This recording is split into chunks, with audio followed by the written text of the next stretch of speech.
Welcome to Downshift. My name is Matt and this is the Nissan Rogue. It was one of the best-selling cars from last year and it's packed with a bunch of weird features, so we're going to take a tour of all of those. The first weird thing is this. They're these little window tabs. I don't know what these are for, if this is for aerodynamics or cabin isolation, but there's small little tabs on the driver and passenger side front windows. Somebody tell me what these are for. And then we go into the gas cap, which of course is push, and that's not weird.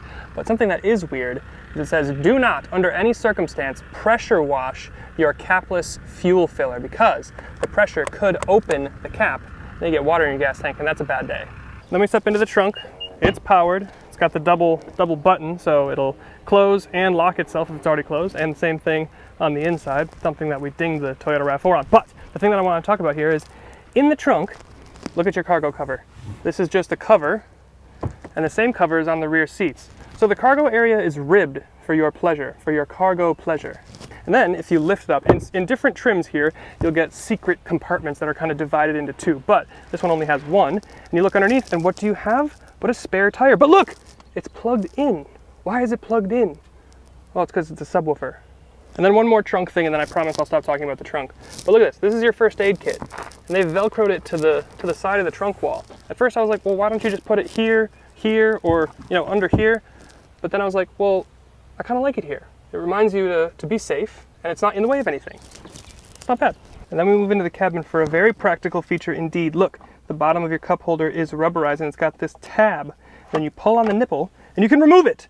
So you can clean it off when it gets coffee and, you know, Frappuccino juice on it. And then the engine, even the engine on the Rogue is kind of weird. This is a 3-cylinder, you can tell because it's got 3 lines, which is the universal sign for how many cylinders an engine has. It also has the VC turbo. So this is interesting because it's a 1.5 liter turbocharged 3-cylinder, but it started life, kind of, as a 2 liter turbocharged 4-cylinder from the Altima that we tested the other week. So Nissan have just gone and removed a cylinder and its displacement to make this a 3-cylinder. And my question is, why? Why have you done that? Why have you not just put the Altima engine in here? Maybe it's a packaging issue, but I can't imagine that it's harder to package the same size engine in a bigger car. But anyway, this is a nice 1.5 turbo. You don't get a hybrid, you don't get a plug-in hybrid here, but this engine, even with its 3 cylinders, makes 201 horsepower and 225 pound-feet of torque, which is plenty of grunt, and it still manages to get 31 mpg combined. And I've actually been outpacing that this week in our test, so not a bad little mill. And then we're back in the cabin to talk about the transmission. It is a CVT. It is not an automatic, and yet you have paddles in case you want to cosplay as like a racing driver or a sports car driver. And this next thing is really impressive. You have keyless entry. It is a button, not touch sensitive on the inside. So that's not totally abnormal. But what is abnormal is the fact that you get it on the rear. I mean, if you spend the most money you can on a Toyota Tundra, the capstone, which is probably double the money that you spend here on this Rogue, you don't have keyless entry for the rear door. So this is really nice. And we just talked about something nice, so now we have to talk about something annoying. If you go to the back of this tailgate, my instinct is to grab here to release the trunk, but that's where your camera is. No, this is just like the GMs or the Chevys. You have another additional thing down here, and you have 2 buttons. So the smaller, you know, nipple-shaped button is the lock button, but the bigger bar-shaped button is how you release the trunk. See? Like, why? I just don't get why you would have added another crease in the sheet metal. Just put it here. And now we're back talking about rear doors, and I know you guys love it. But look at this. You can open the door 90 degrees. 90 degrees, that's huge. Now, the idea here is that it's super easy to get in, and then you can access your ISOFIX points if you want to load a car seat, a baby, crate of ferrets, whatever. It's just easy to get in and out. Super nice. And then I want to talk about the taillight design, and I'll lay over some B-roll here, but it looks really cool. It's like this little dimpled or small gradient design, but cool taillights. Now we're on the side of the vehicle. I promise I'm not talking about the trunk or the rear doors, but I am talking about the chrome stripping. Now this is the midnight package, so everything is all blacked out. So it's odd to have any chrome whatsoever, but what's even more odd is the fact that it's only on the top portion of the window treatments and not on the bottom. And then since I mentioned it, let's talk about the midnight package. It's $1,535 and it blacks out like everything. So you get this blacked out V-motion grille. You get a blacked out lower diffuser. This would be like chrome on a normal one. Then you come around to the side And you've got these trim-specific gloss black 18-inch wheels for the Midnight Edition. You also have this black wing mirror. You've got blacked out roof rails. And then all the way to the back, you've got Rogue in black. And also SV all-wheel drive Midnight in black. And diffuser in black. And then also with the Midnight trim, you can option this two-tone paint. This is Boulder Gray, I believe. Boulder Gray Metallic or something. It's kind of like a milky gray, but there is a hint of metallic finish. You can see it in there.